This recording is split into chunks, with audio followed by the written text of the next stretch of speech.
Business school द्वितीय संस्करण, उन लोगों के लिए जो दूसरों की मदद करते हैं। लेखक रॉबर्ट टी कियोसाकी। अध्याय 2। अमीर बनने के बहुत से तरीके हैं। क्या आप मुझे अमीर बनना सिखा सकते हैं? मैंने अपने टीचर से पूछा। नहीं, मेरे बायोलॉजी के टीचर ने जवाब दिया। मेरा काम है ग्रेजुएट बनने में तुम्हारी मदद करना, ताकि तुम्हें अच्छी नौकरी मिल सके। परंतु अगर मैं नौकरी ना करना चाहूँ, अगर मैं अमीर बनना चाहूँ? मैंने पूछा। तुम अमीर क्यों बनना चाहते हो? टीचर ने पूछा। क्योंकि मैं स्वतंत्र होना चाहता हूँ।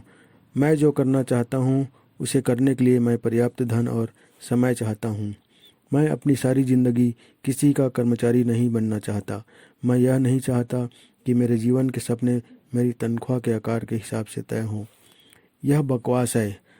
तुम आलसी अमीरों के जीवन के सपने देख रहे हो। अगर तुम्हारे अच्छे नंबर नहीं आएंगे और तुम्हें अच्छी तनख्वाह वाली नौकरी नहीं मिलेगी तो तुम अमीर नहीं बन सकते, टीचर ने कहा। अब अपने मेढक के पास आओ। अपनी दूसरी पुस्तकों और शैक्षणिक कार्यक्रमों में मैंने अक्सर 3 तरह की शिक्षाओं का उल्लेख किया है जो जीवन में वित्तीय रूप से सफल होने के लिए आवश्यक है। स्कॉलैस्टिक या अकादमिक, प्रोफेशनल और फाइनेंशियल शिक्षा। स्कॉलैस्टिक या अकादमिक शिक्षा, यह शिक्षा हमें पढ़ना, लिखना और गणित करना सिखाती है। बहुत ही महत्वपूर्ण शिक्षा है, खासकर आज की दुनिया में। व्यक्तिगत रूप से मैं इस शिक्षा में बहुत योग्य साबित नहीं हुआ। मैं अपने अधिकांश जीवन में सी स्टूडेंट रहा, क्योंकि मेरी उन बातों में रुचि नहीं थी जो पढ़ाई जाती थी। मैं बहुत धीमे पढ़ता हूँ और मैं अच्छा नहीं लिखता हूँ। हालांकि पढ़ने की मेरी गति कम है, परंतु मैं बहुत अधिक पढ़ता हूँ। बस पढ़ने की मेरी गति कम है और मुझे अक्सर एक पुस्तक को 2 या 3 बार पढ़ना पड़ता है, तब जाकर मैं उसे समझ पाता हूँ। मैं एक खराब लेखक भी हूँ, हालांकि मैं फिर भी लिखे जाता हूँ। विषय से हटकर मैं यह बता दूँ कि हालांकि मैं एक खराब लेखक हूँ, परंतु सौभाग्य से मेरी 6 पुस्तकें the New York times, the wall street journal और बिजनेस वीक की बेस्ट सेलर लिस्ट में आ चुकी है। जैसा मैंने रिच डैड पुअर डैड में बताया है, मैं बेस्ट राइटिंग लेखक नहीं हूँ, मैं एक बेस्ट सेलिंग लेखक हूँ। इस क्षेत्र में मेरे अमीर डैडी की सेल्स ट्रेनिंग काम आई, हालांकि यह स्कूल में काम नहीं आई जहाँ नंबर दिए जाते थे। प्रोफेशनल शिक्षा, यह शिक्षा आपको सिखाती है कि पैसे के लिए किस तरह काम किया जाए।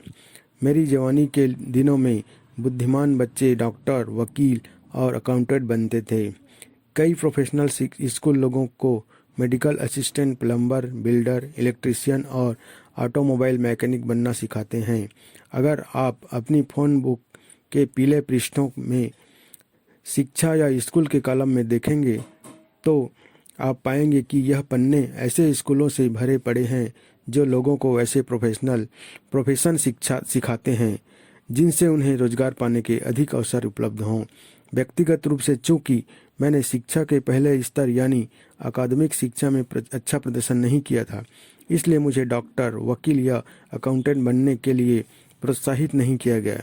इसके बजाय मैं न्यूयॉर्क के एक स्कूल में गया जहां मैं शिप ऑफिसर बन गया। मैं शिप बेचा करता था, जैसे स्टैंडर्ड ऑयल के टैंकर्स और द लव बोट टेलीविज़न कार्यक्रम में दिखाए जाने वाले जहाज़ों की तरह के पैसेंजर लाइनर्स। ग्रेजुएशन के बाद चूंकि वियतनाम युद्ध चल रहा था, इसलिए शिपिंग उद्योग में नौकरी करने के बजाय मैं फ्लोरिडा के पेंसाकोला में चला गया, जहां मैंने यूएस नेवी फ्लाइट स्कूल में अध्ययन किया। मैं एक पायलट बन गया और मैंने वियतनाम में मैरीन कॉर्प्स की तरफ से उड़ानें भरी। मेरे दोनों डैडियों का कहना था कि देश की रक्षा करना एक पुत्र का कर्तव्य है, इसलिए मेरे भाई और मैंने वियतनाम जाने के लिए अपने नाम स्वेच्छा से दे दिए। जब मैं 23 साल का हुआ तो मेरे पास 2 प्रोफेशन थे, एक शिप ऑफिसर का और दूसरा पायलट का, परंतु मैंने पैसे कमाने के लिए दरअसल इनमें से किसी का भी इस्तेमाल नहीं किया। विषय से हटकर मैं सोचता हूँ कि यह विसंगति ही है कि मैं जिस प्रोफेशन के लिए आज सबसे अधिक जाना जाता हूँ, यानी लेखक के प्रोफेशन के लिए, वह एक ऐसा विषय है जिसमें मैं हाई स्कूल में 2 बार फेल हुआ था। फाइनेंशियल शिक्षा। यह वह शिक्षा है जिसमें आप सीखते हैं कि पैसे के लिए काम करने के बजाय किस तरह पैसे से अपने लिए काम करवाया जाता है। यह तीसरे स्तर की शिक्षा हमारे अधिकांश स्कूलों में नहीं पढ़ाई जाती।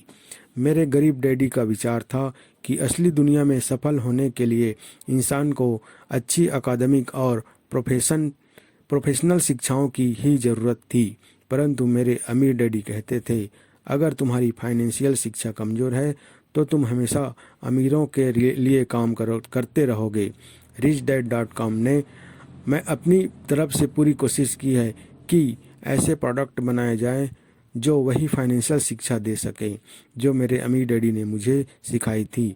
हमारे पास board games cash flow 101, cash flow 202 और कैश फ्लो फॉर किड्स हैं, जो मज़ेदार तरीके से उसी फाइनेंशियल शिक्षा और फाइनेंशियल मानसिकता को सिखाते हैं जो मेरे अमीर डैडी ने मुझे सिखाई थी। एक फाइनेंशियल विपत्ति। मेरे विचार से अमेरिका और कई पश्चिमी देशों में एक फाइनेंशियल विपत्ति आने वाली है। एक फाइनेंशियल विपत्ति जिसका कारण यह है कि हमारी शिक्षा का सिस्टम विद्यार्थियों को पर्याप्त यथार्थवादी फाइनेंशियल शिक्षा नहीं देता है। जैसा हम सभी दुर्भाग्य से जानते हैं कि हमें स्कूल में ज़्यादा फाइनेंशियल शिक्षा नहीं मिली, और मेरे विचार से यह जीवन की एक बहुत महत्वपूर्ण योग्यता है कि पैसे को किस तरह से संभाला जाए और उसका कैसे निवेश किया जाए। हाल ही में हमने करोड़ों लोगों को स्टॉक मार्केट में खरबों डॉलर गंवाते हुए देखा। निकट भविष्य में मैं एक फाइनेंशियल विपत्ति की भविष्यवाणी कर सकता हूं, क्योंकि 1950 के बाद पैदा होने वाले लाखों करोड़ों लोगों के पास रिटायरमेंट के लिए पर्याप्त धन नहीं होगा, रिटायरमेंट के लिए पैसा नहीं होगा, और इससे भी महत्वपूर्ण बात यह है कि लोगों के पास मेडिकल केयर के लिए पैसा नहीं होगा। मैं अक्सर फाइनेंशियल सलाहकारों को यह कहते हुए सुना है, रिटायरमेंट के बाद आपके जीवन के खर्च कम हो जाते हैं। यह फाइनेंशियल सलाहकार अक्सर आपको यह बताना भूल जाते हैं कि रिटायरमेंट के बाद भले ही आपके जीवन के खर्च कम हो जाएं, परंतु आपके मेडिकल खर्च बढ़ जाते हैं। मेरे गरीब डैडी सोचते थे कि सरकार को उन लोगों का ध्यान रखना चाहिए जिनके पास पैसा नहीं है। हालांकि मैं दिल से उनकी बात से सहमत हूँ, परंतु मेरा फाइनेंशियल मस्तिष्क अक्सर सोचता है कि सरकार किस तरह लाखों लोगों की मदद कर पाएगी जिन्हें जीवन के अन्य खर्चों के साथ साथ मेडिकल खर्च की ज़रूरत ही होगी। 2010 तक 83 मिलियन बेबी बूमर्स की पहली खेप रिटायरमेंट होना शुरू हो जाएगी। मैं यह सवाल पूछना चाहता हूं कि जब उनकी नौकरी के दिन समाप्त हो जाएंगे तो इनमें से कितनों के पास शेष जीवन के लिए पर्याप्त धन होगा, और अगर इन्हें जीवित रहने के लिए अरबों डॉलर की ज़रूरत होगी तो क्या दुनिया के युवा लोग बूढ़ों का खर्च उठाने के इच्छुक होंगे? मेरे विचार से यह अनिवार्य है कि हमारे स्कूल सिस्टम जितनी जल्दी हो सके फाइनेंशियल शिक्षा पढ़ाना शुरू कर दें। अपने धन को किस तरह संभाला जाए और उसका निवेश किस तरह किया जाए, यह जानना निश्चित रूप से उतना ही महत्वपूर्ण है जितना कि यह जानना कि मेढक का डिसेक्शन किस तरह से किया जाए। एक व्यक्तिगत टिप्पणी। मेरी पत्नी और मैं जीवन में जल्दी ही रिटायर हो गए। बिना नौकरी, बिना सरकारी सहायता, बिना स्टॉक, बिना म्यूचुअल फंड के। हमने स्टॉक या म्यूचुअल फंड क्यों नहीं लिए? इसका कारण यह है कि हमारे लिए वे बहुत जोखिम भरे निवेश हैं। मेरे विचार से म्यूचुअल फंड सबसे जोखिम भरे निवेश होते हैं, परंतु अगर आपके पास कोई औपचारिक फाइनेंशियल शिक्षा और अनुभव न हो तो वे अच्छे निवेश हैं। अगर आपने हाल ही में फाइनेंशियल न्यूज़ सुनी हो तो आप जानते होंगे कि मार्च 2000 में शुरू होने वाले स्टॉक मार्केट क्रैश के पहले फाइनेंशियल सलाहकार कह रहे थे, लंबे समय के लिए निवेश करो, खरीदो और पकड़े रहो और अपने स्टॉक की डाइवर्सिफाई कर लो। स्टॉक मार्केट क्रैश होने के बाद सलाह दे रहे हैं, लंबे समय के लिए निवेश करो, खरीदो और पकड़े रहो और अपने स्टॉक को डाइवर्सिफाई कर लो। क्या आपको दोनों सलाहों में कोई अंतर नज़र आता है? अगर आपके पास अच्छी फाइनेंशियल शिक्षा नहीं है तो आप अधिकांश फाइनेंशियल सलाहकारों की बात मान सकते हैं, यानी बचत करो, म्यूचुअल फंड खरीदो, लंबे समय के लिए निवेश करो और डाइवर्सिफाई कर लो। परंतु अगर आपके पास सुदृढ़ फाइनेंशियल शिक्षा है तो आप इस जोखिम भरी सलाह पर नहीं चलेंगे। इसके बजाय आप वह कर सकते हैं जिसकी सलाह मेरे अमीर डैडी ने मुझे दी थी, यानी पहले अपना बिजनेस बनाओ। उन्होंने कहा था अपना खुद का बिजनेस बनाना अमीर बनने का सबसे अच्छा तरीका है। अमीर डैडी ने यह भी कहा था जब आप अपना बिजनेस बना लें और आपके पास अच्छा कैश फ्लो आने लगे तो आप दूसरी संपत्तियों में निवेश कर सकते हैं। अमीर बनने के दूसरे तरीके। अमीर डैडी कहते थे चूंकि बहुत से लोगों के पास पर्याप्त फाइनेंशियल शिक्षा नहीं है, इसलिए वे बिजनेस नेटवर्क बनाने के बजाय अमीर बनने के कई दूसरे रोचक तरीके ढूंढ लेते हैं।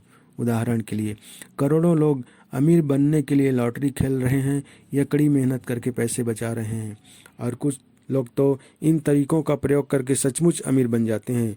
उन्होंने यह भी कहा, अगर तुम अमीर बनना चाहते हो तो तुम्हें वह तरीका खोजना चाहिए जो तुम्हारे लिए सबसे अच्छी तरह से काम कर सके। नीचे कुछ तरीके दिए गए हैं जिनके द्वारा लोग अमीर बनते हैं। पहला, आप किसी के पैसे के लिए उससे शादी करके अमीर बन सकते हैं। यह अमीर बनने का बहुत ही लोकप्रिय तरीका है, परंतु मेरे अमीर डैडी कहा करते थे, तुम जानते हो किस तरह के लोग पैसे के लिए शादी करते हैं? दूसरा, आप बदमाश बनकर अमीर बन सकते हैं। अमीर डैडी कहते थे, बदमाश बनने के साथ समस्या यह है कि आपको दूसरे बदमाशों के साथ काम करना पड़ता है। ज़्यादातर बिजनेस विश्वास पर टिका होता है, परंतु जब आपके पार्टनर बदमाश होंगे तो आप किस तरह से उन पर भरोसा करेंगे? उन्होंने यह भी कहा, अगर आप ईमानदार हैं और आप बिजनेस में कोई ईमानदार गलती करते हैं तो ज़्यादातर लोग समझ जाएंगे और आपको दूसरा मौका देंगे। इसके अलावा अगर आप अपनी गलतियों से सीखेंगे तो आप पहले से अच्छे बिजनेसमैन बन जाएंगे। परंतु अगर आप बदमाश हैं और आपका कोई गलती करते हैं तो या तो आप जेल जाएंगे या फिर आपके पार्टनर आपको अपने बेहतरीन तरीक़ों से उस गलती की सज़ा देंगे। तीसरा, आप लालची बनकर अमीर बन सकते हैं। मेरे अमीर डैडी कहते थे, दुनिया ऐसे लोगों से भरी पड़ी है जो लालची बनकर अमीर होना चाहते हैं। लालची अमीर लोग सबसे अधिक आलोचना के पात्र होते हैं। 2000 के स्टॉक मार्केट क्रैश के बाद दुनिया ने उन कंपनियों की कहानियां चटकारे लेकर पढ़ी जिन्होंने अपने वित्तीय रिकॉर्ड तोड़ मरोड़ कर बताए थे। उन सीईओ के किस्से पढ़े जिन्होंने निवेशकों से झूठ बोला था। उन अंदर की जानकारी रखने वालों लोगों के बारे में पढ़ा जिन्होंने गैर कानूनी ढंग से शेयर बेचे थे, और कंपनी के अफसरों के बारे में भी लेख पढ़े जिन्होंने अपने कर्मचारियों को कंपनी के शेयर खरीदने को कहा था जबकि वे खुद अपने शेयर बेच रहे थे। महीनों तक समाचारों में एनरॉन, वर्ल्डकॉम, आर्थर एंडरसन और वॉल स्ट्रीट विश्लेषकों के लीडर्स के बारे में कहानियां आती रहीं जिन्होंने झूठ बोला था, धोखा दिया था और चोरी की थी। दूसरे शब्दों में, इन अमीर लालची लोगों में से कुछ इतने लालची थे कि उन्होंने कानून तोड़ दिया और वे बदमाश बन गए। 21वीं सदी के पहले कुछ सालों ने लालच, भ्रष्टाचार और नैतिक मार्गदर्शन के अभाव के कुछ सबसे बुरे उदाहरण प्रस्तुत किए और यह सिद्ध किया कि बदमाश लोग सिर्फ वही नहीं होते जो मादक द्रव्यों का कारोबार करते हैं, नकाब पहनते हैं और बैंक लूटते हैं। चौथा, आप सस्ते बनकर भी अमीर बन सकते हैं। अमीर डैडी कहते थे, सस्ते बनकर अमीर बनने की कोशिश करना सबसे लोकप्रिय तरीका है। इसे आगे स्पष्ट करते हुए उन्होंने कहा, जो लोग सस्ते बनकर अमीर बनने की कोशिश करते हैं वे अक्सर अपनी आमदनी से कम खर्च में गुजारा करने की कोशिश करते हैं, बजाय इसके कि वे अपनी आमदनी बढ़ाने के तरीके खोजें। उन्होंने यह भी कहा, सस्ते बनकर अमीर बनने के साथ समस्या यह है कि अंत में आप सस्ते ही बने रहते हैं। हम सब ने उन लोगों की कहानियां सुनी हैं जिन्होंने पूरी ज़िंदगी पैसा इकट्ठा करने में, पाई बचाने में, सेल में सामान खरीदने में गुजार दी है, सिर्फ इसलिए ताकि उनके पास बहुत सारा पैसा इकट्ठा हो जाए। परंतु हालांकि उनके पास काफ़ी पैसा होता है, फिर भी वे सचमुच गरीब आदमी की तरह ही गरीबी में रहते हैं। मेरे अमीर डैडी को इस बात में बहुत कम समझदारी दिखी कि काफ़ी पैसा पास में होने के बावजूद कोई आदमी गरीबों की तरह रहे। अमीर डैडी का एक मित्र था जो जीवन भर सस्ती जिंदगी जिया। उसने धीरे धीरे पैसा जोड़ भी लिया, क्योंकि उसने न्यूनतम आवश्यकताओं के अलावा किसी चीज़ पर खर्च नहीं किया। दुखद बात यह थी कि उनके तीनों बच्चे जब बड़े हुए तो वे विरासत में धन हासिल करने के लिए लालायित थे और उसके मरने का रास्ता देख रहे थे। उसकी मौत के बाद उसके तीनों बच्चों ने जिंदगी भर सस्ते बने रहने की भरपाई की और उसके पूरे पैसे को 3 साल में से कम समय में उड़ा डाला। सारा पैसा खत्म हो गया और उसके बच्चे आज उतने ही गरीब हैं जितने कि उनके डैडी थे। हालांकि उनके पास कभी बहुत पैसा था। मेरे अमीर डैडी के हिसाब से जो लोग पैसा इकट्ठा करने के बावजूद गरीबों की तरह रहते हैं, वे पैसों की पूजा करते हैं और पैसे को अपना मालिक बना लेते हैं, बजाय इसके कि वे पैसे के मालिक बनना सीखें। 5वां, आप कड़ी मेहनत से अमीर बन सकते हैं। अमीर डैडी के अनुसार कड़ी मेहनत से अमीर बनने के साथ दिक्कत यह है कि कड़ी मेहनत करने वाले लोगों को अक्सर अपने धन और जीवन का आनंद लेने में मुश्किल आती है। दूसरे शब्दों में, वे सिर्फ कड़ी मेहनत ही कर सकते हैं, वे यह नहीं जान पाते कि जिंदगी का आनंद कैसे लिया जाता है। बुरी आमदनी के लिए कड़ी मेहनत। अमीर डैडी ने अपने पुत्र और मुझे यह भी सिखाया कि कई लोग गलत तरह की आमदनी के लिए कड़ी मेहनत करते हैं। उन्होंने कहा, जो लोग धन के लिए शारीरिक रूप से कड़ी मेहनत करते हैं, वे अक्सर गलत तरह की आमदनी के लिए कड़ी मेहनत कर रहे हैं, क्योंकि कड़ी मेहनत से हासिल होने वाली आमदनी पर सबसे ज़्यादा टैक्स लगता है। जो लोग गलत तरह की आमदनी के लिए काम करते हैं, वे अक्सर ज़्यादा से ज़्यादा मेहनत करते हैं ताकि उन पर ज़्यादा से ज़्यादा टैक्स लग सके। मेरे अमीर डैडी के हिसाब से यह फाइनेंशियल समझदारी नहीं थी कि ऐसी आमदनी के लिए ज़्यादा से ज़्यादा मेहनत की जाए जिस पर ज़्यादा से ज़्यादा टैक्स लगे। अधिकांश नौकरी पेशा लोग सबसे ऊंची दर पर टैक्स देते हैं। इसके अलावा जिन लोगों को सबसे कम मिलता है, वे अक्सर सबसे ज़्यादा प्रतिशत टैक्स देते हैं। बचपन में ही मेरे अमीर डैडी ने मुझे सिखा दिया था कि आमदनी एक ही तरह की नहीं होती। उन्होंने कहा, आमदनी 2 तरह की होती है, अच्छी आमदनी और बुरी आमदनी। इस पुस्तक में आप यह जानेंगे कि किस तरह की आमदनी के लिए कड़ी मेहनत की जाए ताकि आप ज़्यादा से ज़्यादा कमाएं, परंतु उस पर कम से कम टैक्स दें। अमीर डैडी ने अपने पुत्र और मुझे यह भी बताया कि कई लोग जिंदगी भर कड़ी मेहनत करते हैं, परंतु अंत में उनके पास अपनी कड़ी मेहनत के बदले में दिखाने के लिए कुछ नहीं होता। इस पुस्तक में आप यह जानेंगे कि आप किस तरह कुछ साल तक कड़ी मेहनत करें, परंतु अंततः आपके पास चुनने के लिए यह विकल्प हो कि अब आप कभी पैसे के लिए काम नहीं करेंगे। 6वां, आप अत्यधिक स्मार्ट, प्रतिभाशाली, आकर्षक या गुणी होकर अमीर बन सकते हैं।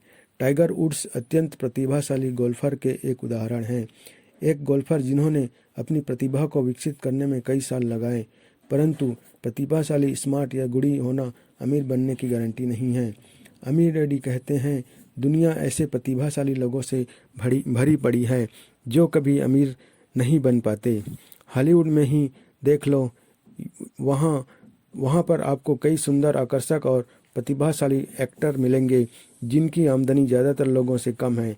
आंकड़ों से यह भी पता चलता है कि 65% प्रोफेशनल एथलीट अपना करियर समाप्त होने के 5 साल बाद तक दिवालिया हो जाते हैं।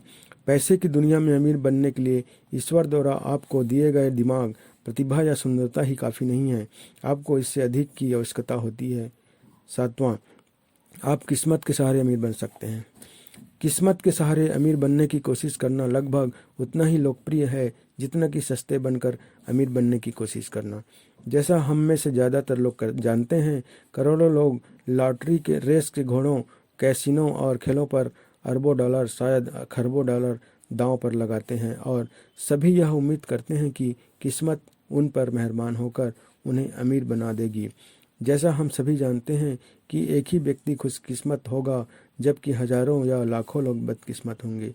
अध्ययनों से यह भी पता चलता है कि अधिकांश लॉटरी जीतने वाले ढेर सारी दौलत जीतने वाले के बाद भी दिवालिया हो जाते हैं। हालांकि जो दौलत उन्होंने जीती थी वह इतनी अधिक थी कि उसे कमाने के लिए उन्हें 5 जन्म लेने पड़ते। इसलिए 1 या 2 बार खुशकिस्मत हो जाने का यह मतलब नहीं है कि आप अपनी संपत्ति को अपने पास रख पाएंगे। 8वां, आप पैतृक संपत्ति के मालिक बनकर अमीर बन सकते हैं। जब हम 20 साल के होते हैं तो आमतौर पर हमें यह मालूम हो जाता है कि हमें विरासत में क्या मिलने वाला है। अगर आप यह जानते हो कि आपको ज़्यादा कुछ नहीं मिलने वाला है तो स्पष्ट रूप से आपको अमीर बनने का कोई दूसरा तरीका ढूंढ लेना चाहिए। 9वां, आप निवेश करके अमीर बन सकते हैं।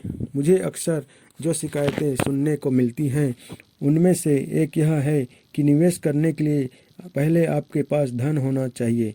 ज़्यादातर मामलों से में यह बात सही है। निवेश के साथ और एक और समस्या है।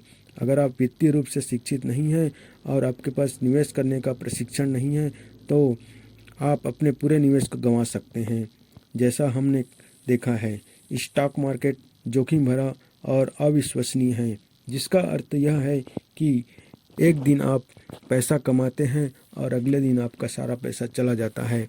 रियल एस्टेट में हालांकि आप निवेश करने के लिए आपके अपने बैंकर का पैसा इस्तेमाल कर सकते हैं, परंतु प्रचुर संपत्ति हासिल करने के लिए फिर भी थोड़े धन और शिक्षा की ज़रूरत होती है। इस पुस्तक में आप यह पाएंगे कि किस तरह निवेश करने के लिए पैसा हासिल किया जाए, परंतु इससे भी महत्वपूर्ण बात यह है, आप यह सीखेंगे कि किस तरह अपने पैसे का जोखिम उठाने से पहले निवेशक बना जाए। 10वां, आप बिजनेस बनाकर अमीर बन सकते हैं। बिजनेस बनाना वह अमीर तरीका है जिसके द्वारा ज़्यादातर अमीर लोग बहुत अमीर बने हैं। बिल गेट्स ने माइक्रोसॉफ्ट बनाया। माइकल डेल ने अपने डॉर्मेट्री रूम में डेल कंप्यूटर्स की स्थापना की। जीरो से बिजनेस बनाने के साथ समस्या यह है कि यह अमीर बनने के सभी तरीकों में सबसे जोखिम भरा है। फ्रेंचाइजी खरीदना, जो कम जोखिम भरा है, बहुत महंगा हो सकता है। जाने माने फ्रेंचाइजी खरीदने की कीमत $1 लाख से $15 लाख के बीच हो सकती है और इसमें सिर्फ फ्रेंचाइजी के अधिकार ही शामिल हैं। शुरुआती फीस के बाद ट्रेनिंग, एडवर्टाइजिंग और समर्थन के लिए आपको हर महीने कंपनी हेडक्वार्टर्स को भुगतान करना होगा। इसके अलावा यह समर्थन भी इस बात की कोई गारंटी नहीं देता कि आप प्रचुर संपत्ति कमा ही लेंगे। कई बार आप आदमी को अपने फ्रेंचाइजर या कंपनी हेडक्वार्टर्स को भुगतान करना ही होता है, भले ही उसका व्यक्तिगत फ्रेंचाइजी घाटे में चल रहा हो। हालांकि फ्रेंचाइजी खरीदना जीरो से अपना खुद का बिजनेस शुरू करने से कम जोखिम भरा है, परंतु आंकड़े बताते हैं कि 1/3 फ्रेंचाइजी अंततः दिवालिया हो जाते हैं। बड़े बिजनेस मालिकों और छोटे बिजनेस मालिकों के बीच अंतर।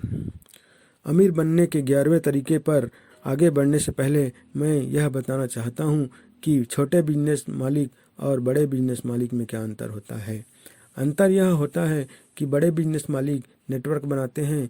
दुनिया छोटे बिजनेस मालिकों से भरी पड़ी है जो रेस्तरां बनाते हैं। एक अकेले रेस्तरां के मालिक और मैकडॉनल्ड्स के संस्थापक रे कॉक में यह अंतर है कि मैकडॉनल्ड्स हैमबर्गर रेस्तराओं का नेटवर्क है जिसे फ्रेंचाइजी नेटवर्क के नाम से जाना जाता है। इस अंतर का एक और उदाहरण टेलीविज़न रिपेयर शॉप के बिजनेस मालिक और टेड टर्नर के बीच का अंतर है, जिन्होंने CNN यानी केबल न्यूज़ नेटवर्क बनाया। एक बार फिर नेटवर्क शब्द पर ध्यान दें। असली बात यह है कि छोटे बिजनेस मालिक और बड़े बिजनेस मालिक के बीच अंतर उनके नेटवर्क के आकार का होता है। हालांकि कई छोटे बिजनेस मालिक अपने बिजनेस के मालिक होते हैं, परंतु बहुत कम बिजनेस मालिक नेटवर्क बनाते हैं। आसान शब्दों में कहा जाए तो बिजनेस नेटवर्क बनाकर ही दुनिया के सबसे अमीर लोग अमीर बनते हैं। अमीर बनने का 11वां तरीका, आप नेटवर्क मार्केटिंग बिजनेस बना सकते हैं। मैंने नेटवर्क मार्केटिंग बिजनेस को 11वें नंबर पर इसलिए रखा और इसे अमीर बनने के बाकी तरीकों से अलग इसलिए रखा क्योंकि यह संपत्ति हासिल करने का बहुत ही नया और क्रांतिकारी तरीका है। अगर आप अमीर बनने के पहले 10 तरीकों में पर उड़ती हुई निगाह डालें तो आप पाएंगे कि इनका दृष्टिकोण आत्मकेंद्रित है, यानी इन सभी में इंसान खुद अमीर बनता है। दूसरे शब्दों में यह एक लालची आदमी का दृष्टिकोण है। उदाहरण के तौर पर वह आदमी जो सस्ते बनकर अमीर बनने की कोशिश करता है, उसका पूरा ध्यान सिर्फ खुद के अमीर बनने पर होता है और शायद अपने परिवार और दोस्तों के अमीर बनने पर भी। जो पैसे के लिए शादी करता है वह निश्चित रूप से अपने खुद के लिए पैसा हासिल करने की फिराक में रहता है। बड़ा बिजनेस भी कुछ चुनिंदा लोगों को ही अमीर बनाने पर अपना ध्यान केंद्रित करता है। जब फ्रेंचाइजी आए तो उन्होंने अधिक लोगों के लिए यह संभव बनाया कि वे बिजनेस मालिक बन सकें और संपत्ति में हिस्सेदारी कर सकें। परंतु ज़्यादातर मामलों में फ्रेंचाइजी केवल उन्हीं लोगों को मिल सकते हैं जिनके पास फ्रेंचाइजी खरीदने के लिए पैसा है। और जैसा मैंने पहले ही कहा है, आज की तारीख में मैकडॉनल्ड्स फ्रेंचाइजी की कीमत $10 लाख है। बहरहाल मैं यह नहीं कह रहा हूँ कि यह लोग बुरे या लालची हैं। मैं सिर्फ इतना कह रहा हूँ कि अधिकांश मामलों में फोकस बहुत से लोगों के अमीर बनने पर नहीं है, फोकस सिर्फ एक व्यक्ति के अमीर बनने पर है।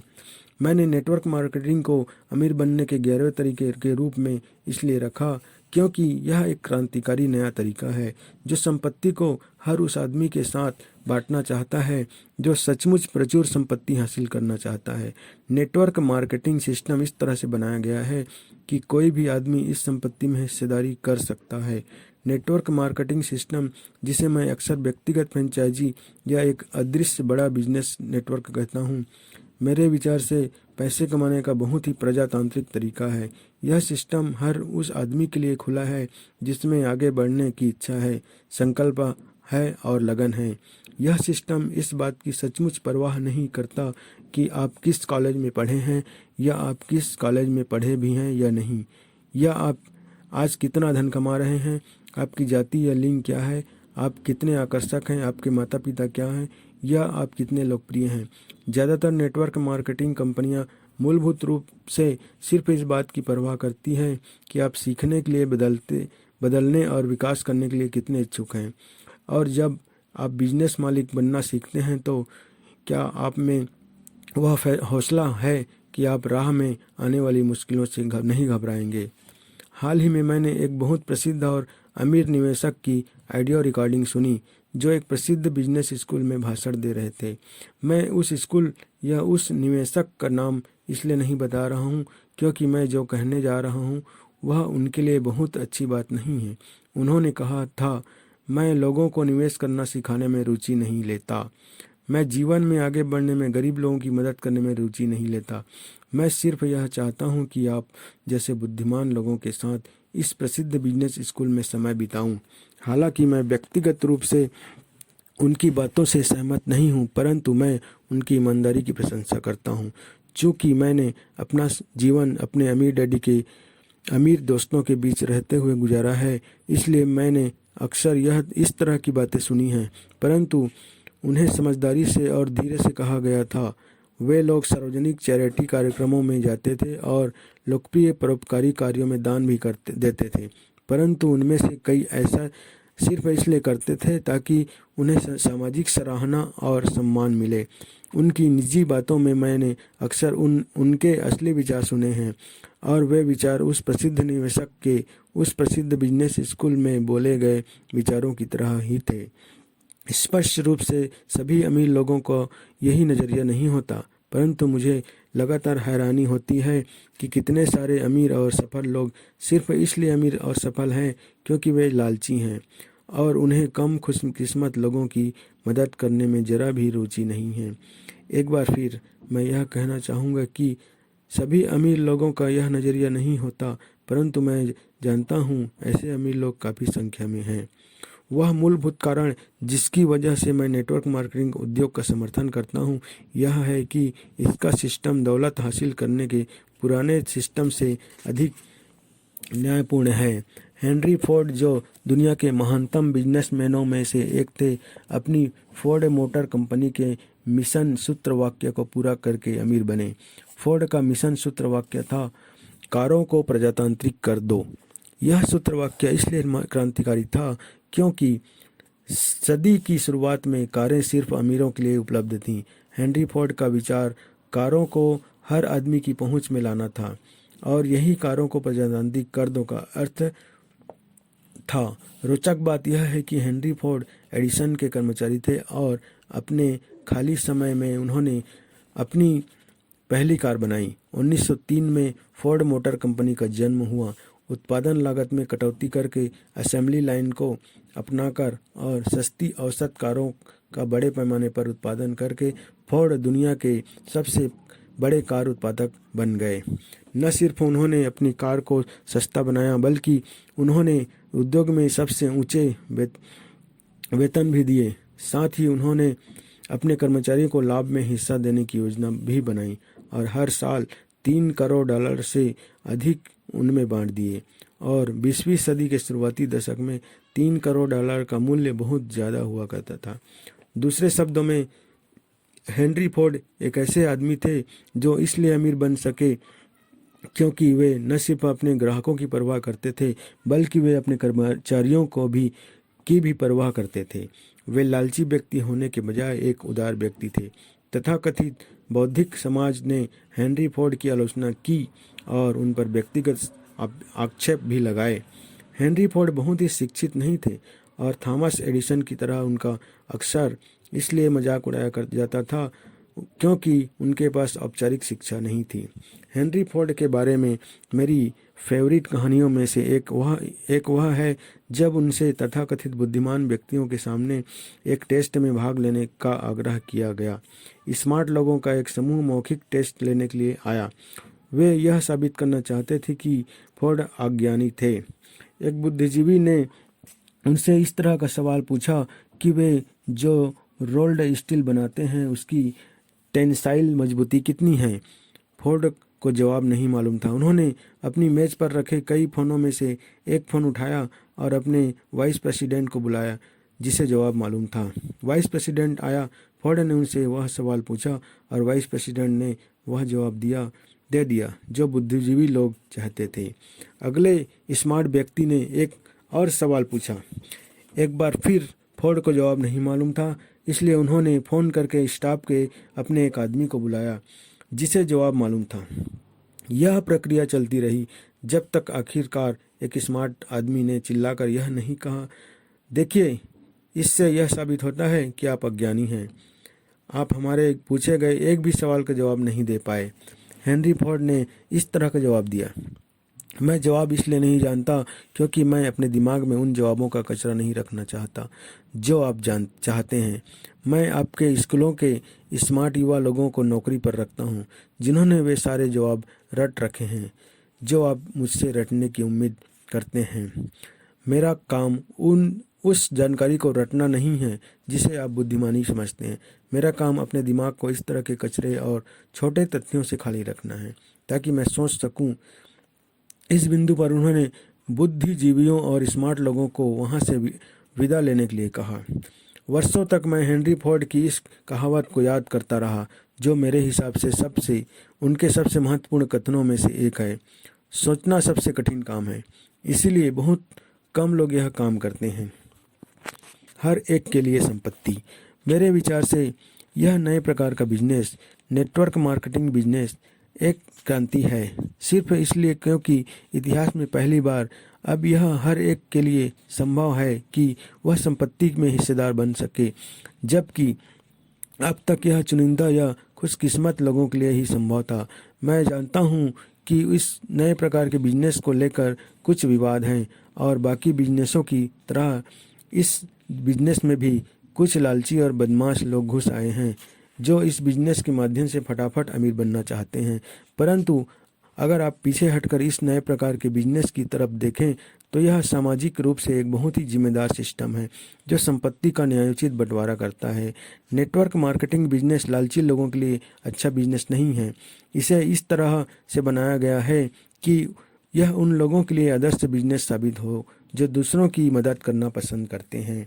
इसे दूसरी तरह से कहा जाए तो नेटवर्क मार्केटिंग बिजनेस के काम करने का इकलौता तरीका यह है कि जब आप अमीर बने तो आप अमीर बनने में किसी और की भी मदद करें। मेरे लिए यह क्रांतिकारी है, उतना ही क्रांतिकारी जितने थॉमस एडिसन और हेनरी फोर्ड अपने दिनों में थे। अध्याय समाप्त करने से पहले मैं यह बता दूं कि मेरे विचार से ज़्यादातर लोग उदार होते हैं।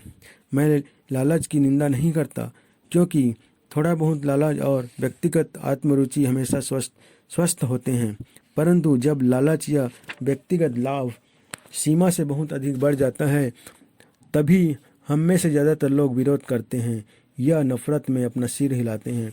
क्योंकि ज़्यादातर लोग उदार हैं और अपने साथी इंसानों की मदद करना चाहते हैं। इसलिए नेटवर्क मार्केटिंग बिजनेस सिस्टम का यह नया प्रकार अधिक लोगों को यह शक्ति देता है कि वे दूसरों की मदद कर सकें। हालांकि यह नए प्रकार का बिजनेस सिस्टम हर एक के लिए नहीं है, परंतु अगर आप ऐसे व्यक्ति हैं जो आर्थिक लक्ष्यों और सपनों तक पहुंचने में ज़्यादा से ज़्यादा लोगों की सचमुच मदद करना चाहते हैं, तो नेटवर्क मार्केटिंग बिजनेस को टटोल कर देखने में आप अपने समय का सदुपयोग ही करेंगे। संक्षेप में, आज व्यक्ति के पास अमीर बनने के कई तरीके हैं। अमीर बनने का सबसे अच्छा तरीका वह है जो आपके लिए सबसे अच्छी तरह से काम कर सकें। अगर आप ऐसे व्यक्ति हैं जो दूसरों की मदद करना पसंद करते हैं, तो मेरा विश्वास है कि यह नए प्रकार का बिजनेस सिस्टम नेटवर्क मार्केटिंग आपके लिए है। इसीलिए मैंने इस पुस्तक का शीर्षक बिजनेस स्कूल उन लोगों के लिए जो दूसरों की मदद करते हैं रखा है। अगर आप दूसरों की मदद करने में ज़रा भी रुचि नहीं रखते हैं, तो आपके पास कम से कम 10 तरीके और हैं जिनमें से आप अपना विकल्प चुन सकते हैं। आगामी अध्यायों में मैं उन मूलभूत लाभों के बारे में चर्चा करूंगा जो मैंने अधिकांश नेटवर्क मार्केटिंग कंपनियों में पाए हैं। मेरे हिसाब से आपको इन मूलभूत फायदों पर विचार कर लेना चाहिए और इसके बाद ही यह फैसला करना चाहिए कि आप इस उद्योग का हिस्सा बनना चाहते हैं या नहीं।